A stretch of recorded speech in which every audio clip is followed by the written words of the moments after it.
കുറച്ചൊന്ന് ഫുഡ് കഴിച്ച് കഴിഞ്ഞാൽ വയറ് ഭയങ്കരമായിട്ട് വീർത്ത് വരിക, അല്ലെങ്കിൽ ഒരു ഗ്യാസ് നിറഞ്ഞൊരു ഫീലിംഗ് ഉണ്ടാവുക, മലം പാസ് ചെയ്ത് പോകുമ്പോഴായാലും ഒരു ബ്ലഡി സ്റ്റൂളായിട്ട് കാണപ്പെടാം. അത്തരം ലക്ഷണങ്ങൾ ഉണ്ടെങ്കിൽ നിങ്ങൾ ആ ഒരു അൾസർ ഫോർമേഷൻ കുറച്ചുകൂടി സിവിയർ ആയിട്ടുണ്ട്, അല്ലെങ്കിൽ കോംപ്ലിക്കേറ്റഡ് സ്റ്റേജിലോട്ട് പോയിട്ടുണ്ടെന്ന് മനസ്സിലാക്കാം. ഒരു teaspoon apple cider vinegar just ഒരു വാട്ടറിൻ്റെ അകത്തേക്ക് മിക്സ് ചെയ്തിട്ട് നിങ്ങൾ ഭക്ഷണത്തിൻ്റെ മുൻപായിട്ട് അല്ലെങ്കിൽ ഒരു ഹാഫ് ആൻ അവർ ബിഫോർ ആയിട്ട് നിങ്ങൾ ആ ഒരു ഡയറ്റിൽ ഉൾപ്പെടുത്തി കഴിഞ്ഞാൽ നിങ്ങൾക്ക് ദഹനത്തിൻ്റെ പ്രശ്നങ്ങളുണ്ടെങ്കിൽ അത് കംപ്ലീറ്റ് ആയിട്ട് റെഡ്യൂസ് ചെയ്യാൻ പറ്റുന്നതാണ്. കുറച്ചൊന്ന് ഫുഡ് കഴിച്ച് കഴിഞ്ഞാൽ വയറ് ഭയങ്കരമായിട്ട് വീർത്ത് വരിക, അല്ലെങ്കിൽ ഒരു ഗ്യാസ് നിറഞ്ഞൊരു ഫീലിംഗ് ഉണ്ടാവുക. ഫുഡ് അവിടെ എത്തുമ്പോഴേക്കും തന്നെ ഭയങ്കര ഒരു എരിച്ചിലുണ്ടാവുക, പുളിച്ച് തികട്ടി ഇങ്ങനെ വന്നുകൊണ്ടിരിക്കുക, ഒരു മോഷനൊന്നും കറക്റ്റ് അല്ലാത്ത, അല്ലെങ്കിൽ ടോയ്ലറ്റിൽ പോകുമ്പോൾ അതൊരു ഇംപ്രോപ്പറായി പോവുക. ഇങ്ങനെയൊക്കെ കാണുന്നുണ്ടെങ്കിൽ നിങ്ങൾക്ക് ദഹന സംബന്ധമായിട്ടുള്ള എന്തെങ്കിലും ഒരു അസുഖം നിങ്ങളെ ബാധിച്ചിട്ടുണ്ട്. അതായത് ഹൈപ്പോ അസിഡിറ്റി ആവാം, അല്ലെങ്കിൽ ഹൈപ്പർ അസിഡിറ്റി ആവാം, അല്ലെങ്കിൽ ഗ്യാസ്ട്രൈറ്റിസ് ഇഷ്യൂസ്, അല്ലെങ്കിൽ ഇൻഫ്ലമേറ്ററി ബവൽ ഡിസീസ്, അങ്ങനെ എന്തെങ്കിലും ഒരു ഗട്ട് റിലേറ്റ് ചെയ്തിട്ടുള്ള അസുഖങ്ങളെ നിങ്ങൾ അഫക്റ്റ് ചെയ്തിട്ടുണ്ടെന്ന് മനസ്സിലാക്കാം. അപ്പം ഇത്തരം ലക്ഷണങ്ങൾ അല്ലെങ്കിൽ ഇത് വന്നു കഴിഞ്ഞാൽ നമ്മൾ എന്തൊക്കെ മാനേജ് ചെയ്യണം, അല്ലെങ്കിൽ എന്തൊക്കെ ഇൻഗ്രീഡിയൻസ് ആണ് നമ്മളെ ഡയറ്റിൽ ഉൾപ്പെടുത്തേണ്ടത്, എന്തൊക്കെ ഡയറ്റാണ് നമ്മൾ അവോയ്ഡ് ചെയ്യേണ്ടത്, അല്ലെങ്കിൽ മെഡിസിൻസ് ഓവറായിട്ട് ഇത് എടുത്തു കഴിഞ്ഞാൽ എന്തെങ്കിലും പ്രശ്നങ്ങൾ ഉണ്ടാകുമോ, അത്തരമുള്ള ആ ഒരു ഡൗട്ട് ഇന്നത്തെ വീഡിയോയിലൂടെ നമുക്കൊന്ന് ക്ലിയർ ചെയ്യാം. If you want to be healthy, keep your gut healthy. അതായത് നമുക്ക് ദഹന സംബന്ധമായിട്ട് എന്തെങ്കിലും ബുദ്ധിമുട്ടുകളുണ്ടെങ്കിൽ അത് എക്സ്റ്റേണലി ആദ്യം തന്നെ കാണുന്നത് നമ്മളെ വായ്ക്കകത്താണ്.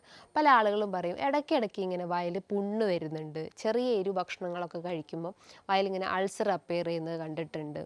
ചെറിയ ഫുഡ് അല്ലെങ്കിൽ എന്തെങ്കിലും ഓയിലി ഫുഡോ അല്ലെങ്കിൽ സ്പൈസി ഫുഡൊക്കെ കൂടുതലായിട്ട് ഇങ്ങനെ കഴിക്കുമ്പോൾ അവർക്കിങ്ങനെ നെഞ്ചെരിച്ചിലിൻ്റെ പ്രശ്നങ്ങൾ ഉണ്ടാവുന്നു, ഇങ്ങനെ പുളിച്ച് തികട്ടി വരുന്നൊരു ഇഷ്യൂസ് ഉണ്ടാവുന്നു, അതായത് ഇങ്ങനെ ഏമ്പക്കം പോലെ പ്രശ്നങ്ങൾ ഉണ്ടാവുന്നു, വയറ് വേദനയാവുന്നു, അതായത് വാരിയെല്ല താഴെയായിട്ട് ഇങ്ങനെ വേദന അനുഭവപ്പെടുന്നു. ഇത്തരം ലക്ഷണങ്ങൾ ഉണ്ടെങ്കിൽ നിങ്ങളുടെ ആ ഒരു ആമാശയത്തിൻ്റെ അകത്തുള്ള ആ ഒരു ലൈനിങ്ങിന് എന്തെങ്കിലും ഡാമേജ്ഡ് സംഭവിച്ചിട്ടുണ്ടെന്ന് മനസ്സിലാക്കാം. നമുക്കറിയാം നമ്മുടെ ആ ഒരു ആമാശയം എന്ന് പറയുമ്പോൾ ഒരു മസ്കുലാർ സ്ട്രക്ചറാണ്, ഒരു ജെ ഷേപ്ഡ് സ്ട്രക്ചറാണ്. അല്ലെങ്കിൽ ആ ഒരു മസ്കുലാർ സ്ട്രക്ചർ ആയതുകൊണ്ട് തന്നെ ഒരുപാട് ലെയേഴ്സ് ഉണ്ട്. സെറോസ, മ്യൂക്കോസ, സബ് മ്യൂക്കോസ, അങ്ങനെ ഒത്തിരി ലെയേഴ്സ് അതിന് കവേർഡ് ആയിട്ടുണ്ട്. നമുക്കറിയാം നമ്മുടെ ദഹനത്തിനെ സഹായിക്കുന്നത് ഈ ഒരു ഹൈഡ്രോക്ലോറിക് ആസിഡാണ്. അതായത് ഹൈഡ്രോക്ലോറിക് ആസിഡിൻ്റെ അളവ് കൂടിക്കഴിഞ്ഞാൽ അത് ഹൈപ്പർ അസിഡിറ്റിയും, അതേപോലെ തന്നെ ഹൈഡ്രോക്ലോറിക് ആസിഡിൻ്റെ അളവ് കുറഞ്ഞു കഴിഞ്ഞാൽ അത് ഹൈപ്പോ അസിഡിറ്റി കണ്ടീഷനിലേക്കും പറയും. അതിന് ഓരോ രീതിയിലായിരിക്കും ഓരോ സിംറ്റംസ് കാണിക്കുന്നത്. ഈ ഒരു പെറൈറ്റൽ സെൽസ്, അതായത് നമ്മൾ ആ ഒരു ആമാശയത്തിൻ്റെ അകത്തുള്ള പെറൈറ്റൽ സെൽസ് ഉണ്ട്, ആ ഒരു സെൽസിൽ നിന്നാണ് ഈ ഒരു ഹൈഡ്രോക്ലോറിക് ആസിഡ് ഉൽപ്പാദിപ്പിക്കുന്നത്. അതാണ് നമ്മളെ ദഹനത്തിന് സഹായിക്കുന്നത്. അതിൻ്റെ ഒരു pH എന്ന് പറയുമ്പോൾ മോസ്റ്റ്ലി അത് അസിഡിക് ആണ്, ഏകദേശം ഒരു 1.6 അല്ലെങ്കിൽ 1.5 റേഞ്ചിലാണ് ആ ഒരു pH കിടക്കുന്നത്. അപ്പോൾ അത്രയും അസിഡിക് ആയിട്ടുള്ള ആ ഒരു ഹൈഡ്രോക്ലോറിക് ആസിഡ് എന്തുകൊണ്ട് നമ്മുടെ ആ ഒരു മസിൽ ലെയേഴ്സിനെ എഫക്റ്റ് ചെയ്യുന്നു, അല്ലെങ്കിൽ എന്തൊക്കെ കാരണങ്ങൾ കൊണ്ടാണ് നിങ്ങൾക്ക് ഇത്തരം അസിഡിറ്റീൻ്റെ പ്രശ്നങ്ങൾ ഉണ്ടാവുന്നത്, ഇതിൻ്റെ റീസൺസ് എന്തൊക്കെയാണെന്ന് എന്ന് നോക്കാം. ആദ്യത്തേത് നിങ്ങൾ മെയിനായിട്ട് പറയുന്നത് ബാക്ടീരിയൽ ഇൻഫെക്ഷൻസ് തന്നെയാണ്. അതായത് ഹെലിക്കോബാക്ടർ പൈലോറി എന്ന് പറഞ്ഞിട്ടുള്ള ആ ഒരു ബാക്ടീരിയൽ ഇൻഫെക്ഷൻസ് ആണ് മെയിനായിട്ട് നിങ്ങൾക്ക് ഇത്തരം ദഹന സംബന്ധമായിട്ടുള്ള ബുദ്ധിമുട്ടുകൾ ഉണ്ടാക്കുന്നത്, അതായത് ഗ്യാസ്ട്രൈറ്റിസ് ഇഷ്യൂസ് ഉണ്ടാക്കുന്നത്. രണ്ടാമതായിട്ട് നിങ്ങൾ കൂടുതലായിട്ട് എന്തെങ്കിലും മെഡിസിൻസ് കഴിക്കുകയാണെങ്കിൽ, അതായത് എസ്പെഷ്യലി NSAIDs പോലത്തെ നോൺ സ്റ്റിറോയിഡ് ഇൻഫ്ലമേഷൻ പോലത്തെ ഇത്തരം മെഡിസിൻസ് കൂടുതലായിട്ട് നിങ്ങൾ കഴിക്കുകയാണെങ്കിലും ഇത്തരം സിംറ്റംസ് ക്രിയേറ്റ് ചെയ്യാം. അതോടൊപ്പം തന്നെ നിങ്ങൾക്ക് മറ്റെന്തെങ്കിലും ദുശീലങ്ങളായിട്ടുള്ള സ്മോക്കിംഗ് അല്ലെങ്കിൽ ആൽക്കഹോൾ, ഇതൊക്കെ നിങ്ങൾ അമിതമായിട്ട് നിങ്ങളുടെ ആ ഒരു ഡെയിലി റൂട്ടീനിൽ ചെയ്യുകയാണെങ്കിലും ഇത്തരം സിംറ്റംസ് സ്റ്റാർട്ട് ചെയ്യാം. നമുക്കറിയാം ആൽക്കഹോളിക് കോസിൻ്റെ ഒരു 10% എന്ന് പറഞ്ഞാൽ അതിൻ്റെ ഒരു ഫാറ്റി ലിവർ പ്രശ്നങ്ങളാണ്. അതായത് 95% അതിൻ്റെ കോസ് എന്ന് പറഞ്ഞാൽ നമ്മളെ ഭക്ഷണ രീതികളാണ്. റിമൈനിങ് ഒരു 10% മാത്രമേ ഉള്ളൂ ഒരു ആൽക്കഹോളിക് കോസ് വരുന്നുള്ളൂ. അതിൻ്റെ ഒരു, അതായത് ഫാറ്റി ലിവറിൻ്റെ ഒരു പത്തോളജി എന്ന് പറയുമ്പം അതൊരു ഇൻഫ്ലമേഷനാണ് ക്രിയേറ്റ് ചെയ്യുന്നത്, അല്ലെങ്കിൽ ലിവർ സെൽസ് ഡാമേജ്ഡ് ആവുന്നു, അതുമൂലം അതിൻ്റെ ആ ഒരു ഫംഗ്ഷൻ കൃത്യമായിട്ട് നടക്കാത്തൊരവസ്ഥ വരുന്നു. ഗ്രേഡ് 4 എത്തുമ്പോൾ അത് സിറോസിസ് ആണെന്ന് നമുക്കറിയാം. അപ്പോൾ അതിൻ്റെയൊക്കെ ഒരു റീസൺസ് എന്ന് പറയുമ്പം നമ്മൾ കൂടുതലായിട്ടും ഇത്തരം സ്പൈസി ഫുഡ് അല്ലെങ്കിൽ കൂടുതലായിട്ടും ഇത്തരം ഓയിലി ഫുഡ് അധികം കലോറി ഏറിയിട്ടുള്ള ഭക്ഷണങ്ങളൊക്കെ കഴിക്കുമ്പോഴാണ് ഇത്തരം ഫാറ്റ് ഡിപ്പോസിഷൻസ് ഇത്തരം ഓർഗൻസിലാവുന്നത്. അപ്പോൾ അതിൻ്റെയൊക്കെ അത് നമുക്ക് എങ്ങനെ മാനേജ് ചെയ്യാമെന്ന് നോക്കിക്കഴിഞ്ഞാൽ നമ്മൾ നല്ല രീതിയിൽ വർക്കൗട്ട് ചെയ്യുക. വർക്കൗട്ട് എന്ന് പറയുമ്പോൾ ബോഡി നന്നായിട്ട് വേർക്കുന്ന രീതിയിലുള്ള വർക്കൗട്ട് ചെയ്യാൻ ശ്രമിക്കുക. അത്തരം കാര്യങ്ങൾ ചെയ്തു കഴിഞ്ഞാൽ തന്നെ നമുക്ക് ഇത്തരം നീർക്കെട്ടിൻ്റെ പ്രശ്നങ്ങളോ അല്ലെങ്കിൽ ഫാറ്റി ലിവറിൻ്റെ ഇഷ്യൂസ് ഉണ്ടെങ്കിൽ അത് കംപ്ലീറ്റ് ആയിട്ട് നമുക്ക് റെഡ്യൂസ് ചെയ്യാൻ പറ്റുന്നത്. മറ്റൊരു പ്രധാനപ്പെട്ട ഒരു റീസൺസ് എന്ന് പറയുമ്പോൾ നിങ്ങൾ ആ ഒരു കൃത്യമായ അളവിൽ അല്ലെങ്കിൽ കൃത്യം ടൈമിൽ നിങ്ങൾ ഫുഡ് മെയിൻറ്റെയിൻ ചെയ്തിട്ടില്ലെങ്കിൽ ചില ആളുകളൊക്കെ ബ്രേക്ക്ഫാസ്റ്റ് ഒക്കെ സ്കിപ്പ് ചെയ്യും. നമുക്കറിയാം ബ്രേക്ക്ഫാസ്റ്റ് എന്ന് പറഞ്ഞു കഴിഞ്ഞാൽ ഒരു ബ്രെയിൻ ഫുഡാണ്. അപ്പോൾ അതൊരു കൃത്യമായ ടൈമിൽ തന്നെ മെയിൻറ്റെയിൻ ചെയ്യാൻ ശ്രമിക്കുക. അതൊരു 7 to 8 ആ ഒരു ടൈമിൻ്റെ ഉള്ളിൽ തന്നെ ബ്രേക്ക്ഫാസ്റ്റ് മെയിൻറ്റെയിൻ ചെയ്യാൻ ശ്രമിക്കുക. നമുക്ക് ഇങ്ങനെ റെക്കറൻ്റ് ആയിട്ട് ബ്ലോട്ടിങ് അല്ലെങ്കിൽ വയറ് വീർത്ത് വരുന്ന പ്രശ്നങ്ങളോ അല്ലെങ്കിൽ ഗ്യാസിൻ്റെ പ്രശ്നങ്ങളൊക്കെ ഉണ്ടെങ്കിൽ അല്ലെങ്കിൽ ശോധനക്കുറവിൻ്റെ പ്രശ്നങ്ങളൊക്കെ ഉണ്ടെങ്കിൽ നിങ്ങൾ രാവിലെ എഴുന്നേറ്റാൽ ഉടനെ തന്നെ ഒരു വെറും വയറ്റിൽ തിളപ്പിച്ചാറിയ വെള്ളം കുടിക്കാൻ ശ്രമിക്കുക. അങ്ങനെ ചെയ്യുമ്പോൾ നമ്മുടെ മോഷൻ കുറച്ചുകൂടി ഒന്ന് ഇമ്പ്രൂവ് ആവുകയും അല്ലെങ്കിൽ കോൺസ്റ്റിപ്പേഷൻ്റെ പ്രശ്നങ്ങളൊക്കെ ഉണ്ടെങ്കിൽ അതിനൊന്ന് കംപ്ലീറ്റ് ആയിട്ട് ക്ലിയർ ഔട്ട് ചെയ്യാൻ പറ്റുന്നതാണ്. നമുക്കറിയാം നമ്മുടെ ഓരോ ബോഡി പാർട്ടിലും അതായത് നമ്മളെ ബോഡി പാർട്ടിനൊക്കെ ഓരോ ലെയേഴ്സ് ഉണ്ട്. അതായത് ഒരുപാട് മസ്കുലാർ ലെയേഴ്സും അതേപോലെ തന്നെ മ്യൂക്കോസൽ ലെയേഴ്സും ഒക്കെ ഉണ്ട്. അതിലേക്കൊക്കെ കൃത്യമായിട്ട് ഓക്സിജൻ അല്ലെങ്കിൽ ബ്ലഡ് സർക്കുലേഷൻ എത്തിയിട്ടില്ലെങ്കിൽ അതിൽ പല രീതിയിൽ ഡിഫോമിറ്റി കാണിക്കും. അങ്ങനെ നമ്മളെ ബോഡിയിൽ ഓരോ ഏരിയാസിലായിട്ടും അൾസർ രൂപപ്പെടാം. വെരിക്കോസ് അൾസർ അല്ലെങ്കിൽ ഡയബറ്റിക് അൾസർ അല്ലെങ്കിൽ പല ഏരിയാസിലും നമുക്ക് ഇത്തരം അൾസർ രൂപപ്പെടാം. അങ്ങനെ നമ്മളെ വായ്ക്കകത്തും അതേപോലെ തന്നെ നമ്മുടെ കുടലിൻ്റെ അകത്തും നമ്മളെ ആമാശയത്തിൻ്റെ അകത്തും ഒക്കെ അൾസർ രൂപപ്പെടാം. അതായത് നമ്മൾ ആ കോശങ്ങൾ കംപ്ലീറ്റ് ആയിട്ട് ഡിസ്ട്രോയിഡ് ആയി പോകുന്നു അല്ലെങ്കിൽ അതിന് കൃത്യമായിട്ട് അതിൻ്റെ ഒരു ഫംഗ്ഷൻ ചെയ്യാൻ പറ്റാത്തൊരവസ്ഥ വരുന്നു. ഈ ഒരു അൾസർ എന്ന് പറയുമ്പോൾ 2 രീതിയിലുണ്ട്. ഗ്യാസ്ട്രിക് അൾസറുണ്ട്, ഡിയോഡിനൽ അൾസറുണ്ട്. പെപ്റ്റിക് അൾസറിൻ്റെ അണ്ടറിൽ വരുന്നതാണ് ഈ ഒരു ഗ്യാസ്ട്രിക് അൾസറും ഡിയോഡിനൽ അൾസറും. ഗ്യാസ്ട്രിക് അൾസർ എന്ന് പറയുന്നത് അത് നമ്മളെ ആമാശയം അല്ലെങ്കിൽ സ്റ്റൊമക്ക് റിലേറ്റ് ചെയ്തിട്ടുള്ള കംപ്ലയിൻസ് ആയിരിക്കും അല്ലെങ്കിൽ സ്റ്റൊമക്കിന് എഫക്റ്റ് ചെയ്തിട്ടുണ്ട്. അതാണ് ഗ്യാസ്ട്രിക് അൾസർ എന്ന് പറയുന്നത്. പക്ഷേ ഡിയോഡിനൽ അൾസർ എന്ന് പറയുമ്പോൾ എന്താ നമ്മളെ കുടൽ സംബന്ധമായിട്ടുള്ള ബുദ്ധിമുട്ടുകളാണ് മെയിൻലി കാണിക്കുക. അതായത് എസ്പെഷ്യലി ഡിയോഡിൻ എന്ന് പറഞ്ഞിട്ടുള്ള ആ ഒരു ഇൻഡസ്റ്റൈനൽ സ്ട്രക്ചറിനാണ് ഏറ്റവും കൂടുതൽ എഫക്റ്റ് ചെയ്യുന്നത്. ഗ്യാസ്ട്രിക് അൾസറിൻ്റെ മെയിൻ ഒരു സിംറ്റംസ് എന്ന് പറയുമ്പം ഫുഡ് കഴിച്ചാൽ ഉടനെ തന്നെ അവർക്കൊരു വേദന അനുഭവപ്പെടുന്നു. ചില ആൾക്ക് വോമിറ്റിംഗ് അതായത് ഓക്കാനത്തിൻ്റെ പ്രശ്നങ്ങൾ ഉണ്ടാവുന്നു. ചില ആളുകൾക്ക് ഫുഡ് കഴിച്ചാൽ ഉടനെ തന്നെ ഒരു കംപ്ലീറ്റ് ആയിട്ട് അത് വോമിറ്റ് ചെയ്ത് പോകുന്ന പ്രശ്നങ്ങൾ ഉണ്ടാവുന്നു. ഒരു ബേണിംഗ് സെൻസേഷൻ, ഒരു പുകച്ചിൽ പോലെ ഫീൽ ചെയ്യുന്നു. ചിലപ്പം എരിവുള്ള ഭക്ഷണങ്ങൾ കഴിച്ചാൽ മാത്രമല്ല ഫുഡ് ആ ഒരു സ്റ്റൊമക്കിൻ്റെ അകത്ത് റീച്ച് ചെയ്താൽ തന്നെ പെട്ടെന്ന് അവർക്ക് ബേണിംഗ് സെൻസേഷൻസ് ഉണ്ടാവുന്നു. ചില ആളുകൾക്ക് വോമിറ്റിംഗ് എന്ന് പറയും, ചില ആളുകൾക്ക് ഒരു ബ്ലഡി വോമിറ്റിംഗ് ഉണ്ടാവും. അതൊരു ക്യാൻസറസ് സ്റ്റേജിലോട്ട് പോയിട്ടുണ്ടെന്ന് മനസ്സിലാവും. അതേപോലെ തന്നെ മലം പാസ് ചെയ്ത് പോകുമ്പോഴായാലും ഒരു ബ്ലഡി സ്റ്റൂളായിട്ട് കാണപ്പെടാം. അത്തരം ലക്ഷണങ്ങൾ ഉണ്ടെങ്കിൽ നിങ്ങൾ ആ ഒരു അൾസർ ഫോർമേഷൻ കുറച്ചുകൂടി സിവിയർ ആയിട്ടുണ്ട് അല്ലെങ്കിൽ കോംപ്ലിക്കേറ്റഡ് സ്റ്റേജിലോട്ട് പോയിട്ടുണ്ടെന്ന് മനസ്സിലാക്കാം. ഡിയോഡിനൽ അൾസറിൻ്റെ മെയിൻ ഒരു സിംറ്റം എന്ന് പറഞ്ഞാൽ വേദന അനുഭവപ്പെടാം. അതായത് ഫുഡ് കഴിച്ച് കുറച്ച് കഴിഞ്ഞ് തന്നെ ആ ഒരു വേദന അനുഭവപ്പെടാം. ചില ആളുകൾക്ക് ആ വേദന കണ്ടിന്യൂസ് ആയിട്ട് ഇങ്ങനെ പെർസിസ്റ്റ് ചെയ്യുന്നത് കണ്ടിട്ടുണ്ട്. അതോടൊപ്പം തന്നെ നിങ്ങൾക്ക് ഓക്കാനം, ഛർദി പ്രശ്നങ്ങളൊക്കെ ഉണ്ടെങ്കിൽ നമുക്കറിയാം നിങ്ങൾ ആ ഒരു ആമാശയത്തിൻ്റെ അകത്ത് അല്ലെങ്കിൽ ആ ഒരു കുടലിൻ്റെ അകത്ത് ആ ഒരു അൾസർ ഫോർമേഷൻ സംഭവിച്ചിട്ടുണ്ടെന്ന്. അപ്പോൾ ഇത്തരം 2 ടൈപ്സ് ആണ് ഈ ഒരു അൾസർ കാറ്റഗറിയിൽ വരുന്നത്. അതായത് ഗ്യാസ്ട്രിക് അൾസറും അതേപോലെ തന്നെ ഡിയോഡിനൽ അൾസറും. ഈ 2 അൾസർ ഫോർമേഷൻ്റെ മെയിൻ റീസൺസ് എന്ന് പറയുമ്പം നിങ്ങളൊരു അൺഹെൽത്തി ഫുഡ് സ്റ്റൈൽ അല്ലെങ്കിൽ അൺഹെൽത്തി ആയിട്ടുള്ള ആ ഒരു ഡയറ്റാണ് മെയിനായിട്ട് ഇതിൻ്റെ റീസണിലേക്ക് പോകുന്നത്. നമുക്കറിയാം ഒരു 50 വയസ്സ് അല്ലെങ്കിൽ 40+ ആയിട്ടുള്ള ആളുകളൊക്കെ പറയുന്ന ഒരു കോമൺ വാക്കാണ് നീർക്കെട്ട് അല്ലെങ്കിൽ ഇൻഫ്ലമേഷൻസ് എന്ന് പറയുന്നത്.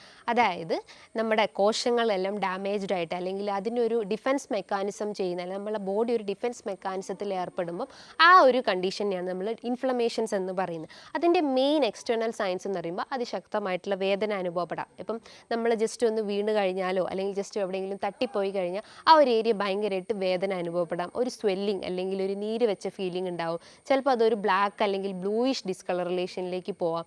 അതേപോലെ തന്നെ നീര് വെക്കുന്ന പ്രശ്നങ്ങൾ ഉണ്ടാവും. ചിലപ്പോൾ ഒരു ടെമ്പറേച്ചർ അല്ലെങ്കിൽ ചൂടിൻ്റെ പ്രശ്നങ്ങളൊക്കെ അനുഭവപ്പെട്ടിട്ടുണ്ടെങ്കിൽ ഇത്തരം എക്സ്റ്റേണൽ സയൻസ് ആണ് ഈ ഒരു ഇൻഫ്ലമേഷൻസ് എന്ന് പറയുന്നത്. അപ്പം നമ്മളെ ആമാശയത്തിൻ്റെ അകത്തായാലും അല്ലെങ്കിൽ ഇത്തരം ഇൻറ്റസ്റ്റൈൻസിൻ്റെ അകത്തായാലും ഇത്തരം ഇൻഫ്ലമേഷൻസ് രൂപപ്പെടാം.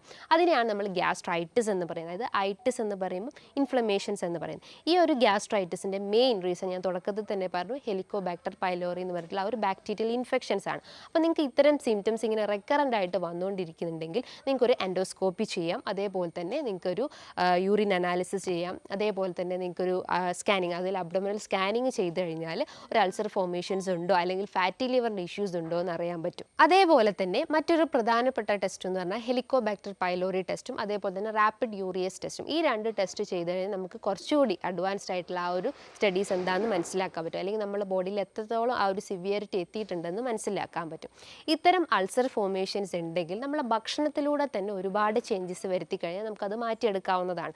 ഞാൻ പറഞ്ഞു, കൃത്യമായ ടൈമിൽ നമ്മൾ ഫുഡ് മെയിൻറ്റെയിൻ ചെയ്യാൻ ശ്രമിക്കുക. അതായത് ഒരു മോർണിംഗിലാണെങ്കിൽ ഒരു ബ്രേക്ക്ഫാസ്റ്റ് ടൈം ആണെങ്കിൽ 7 to 8, അതേപോലെ തന്നെ ഒരു മിഡ് ടൈം ആയിട്ടുള്ള 11 AM ആകുമ്പോൾ നിങ്ങൾ എന്തെങ്കിലും ഫ്രൂട്ട്സോ അല്ലെങ്കിൽ ഒരു സാലഡ് രൂപത്തിൽ എന്തെങ്കിലും ഒരു ഇൻഗ്രീഡിയൻസ് നമ്മളെ ഭക്ഷണത്തിൽ ഉൾപ്പെടുത്താൻ ശ്രമിക്കുക. അതേപോലെ തന്നെ ഒരു മണി അല്ലെങ്കിൽ ഒരു 1 o'clock ആകുമ്പോൾ കൃത്യ ടൈമിൽ ലഞ്ചിൻ്റെ ആ ഒരു ടൈം മെയിൻറ്റെയിൻ ചെയ്യാൻ ശ്രമിക്കുക. അതേപോലെ തന്നെ നൈറ്റ് ആയാലും ഇത്തരം ഹെവി ഫുഡ് കഴിവതും ഒഴിവാക്കിയിട്ട് ഒരു ലൈറ്റ് ഫുഡായിട്ടുള്ള സാലഡ്സോ അല്ലെങ്കിൽ എന്തെങ്കിലും ഒരു ഇൻഗ്രീഡിയൻസ് നമ്മളെ ഡയറ്റിൽ ഉൾപ്പെടുത്താൻ ശ്രമിക്കുക. അതേപോലെ ചില ആളുകൾ പറയും സ്പൈസി ആയിട്ടുള്ള ഭക്ഷണങ്ങൾ കംപ്ലീറ്റ് ആയിട്ട് ഒഴിവാക്കി കഴിഞ്ഞാൽ ഇത്തരം അൾസർ ഫോർമേഷൻസ് ഉണ്ടാവില്ല. കംപ്ലീറ്റ് ആയിട്ട് നമ്മൾ ഒഴിവാക്കണം. അതോടൊപ്പം തന്നെ ഈ കലോറി അടങ്ങിയിട്ടുള്ള ഭക്ഷണങ്ങൾ അല്ലെങ്കിൽ ഹൈ കാർബ് ഇൻടേക്കിൻ്റെ ശീലങ്ങളൊക്കെ ഉണ്ടെങ്കിൽ അത് കംപ്ലീറ്റ് ആയിട്ട് അവോയ്ഡ് ചെയ്യാൻ ശ്രമിക്കുക. കാരണം ഹൈ കലോറി അല്ലെങ്കിൽ ഹൈ കാർബ്സ് ഉള്ള ഭക്ഷണങ്ങൾ നമ്മുടെ ബോഡിയിൽ പല രീതിയിൽ നീർക്കെട്ടിൻ്റെ ഇഷ്യൂസ് ഉണ്ടാക്കാം. അപ്പോൾ അത്തരം ദുശീലങ്ങളുണ്ടെങ്കിൽ അത് കംപ്ലീറ്റ് ആയിട്ട് അവോയ്ഡ് ചെയ്യാൻ ശ്രമിക്കുക. നമ്മളെ ദഹനം കുറച്ചുകൂടി ഇമ്പ്രൂവ് ചെയ്യാൻ വേണ്ടിയിട്ട് നല്ല ബാക്ടീരിയാസിന് സപ്ലൈ കൊടുക്കുക. അതായത് പ്രോബയോട്ടിക് ഭക്ഷണങ്ങൾ എടുക്കാൻ ശ്രമിക്കുക. തൈര്, മോര്, അതേപോലെ തന്നെ പഴങ്കഞ്ഞി, ഇതിൻ്റെ അകത്തൊക്കെ നല്ല രീതിയിലുള്ള ഗുഡ് ബാക്ടീരിയാസ് ആണുള്ളത്. അപ്പം നമ്മുടെ ബോഡിയിൽ ഉണ്ടാകുന്ന ആ ഒരു ഹെലിക്കോബാക്ടർ പൈലോറിൻ്റെ കൂടുതലായിട്ടുള്ള ആ ഒരു ഗ്രോത്തിനെ കംപ്ലീറ്റ് ആയിട്ട് നമുക്ക് പ്രിവെൻറ്റ് ചെയ്യാൻ പറ്റുന്നതാണ്. അതോടൊപ്പം തന്നെ നിങ്ങൾ കൃത്യമായ അളവിലൊരു വാട്ടർ ഇൻടേക്ക് മെയിൻറ്റെയിൻ ചെയ്യാൻ ശ്രമിക്കുക. ഡെയിലി ഒരു 10 to 12 ഗ്ലാസ് വെള്ളം കുടിക്കാൻ ശ്രമിക്കുക. വെറും വയറ്റിൽ തന്നെ ഒരു ഗ്ലാസ് വെള്ളം കുടിക്കാൻ ശ്രമിക്കുക. ഇങ്ങനെ ചെയ്യുമ്പോൾ നമ്മളെ ദഹനം കുറച്ചുകൂടി ഇമ്പ്രൂവ് ചെയ്യുക, അല്ലെങ്കിൽ ടോയ്ലറ്റിൽ പോകുന്ന ആ ഒരു സ്ട്രെയിനിങ് നമുക്ക് കംപ്ലീറ്റ് ആയിട്ട് റെഡ്യൂസ് ചെയ്യാൻ പറ്റുന്നതാണ്. അതേപോലെ തന്നെ നിങ്ങളെ ഭക്ഷണത്തിൽ നല്ല രീതിയിൽ ഫൈബർ അടങ്ങിയിട്ടുള്ള ഭക്ഷണങ്ങൾ എടുക്കാൻ ശ്രമിക്കുക. അതായത് വെജിറ്റബിൾസ് ആവട്ടെ, ഫ്രൂട്ട്സ് ആവട്ടെ, നട്ട്സ് ഐറ്റംസിലൊക്കെ ഫൈബർ കണ്ടൻറ്റ് കൂടുതലാണ്.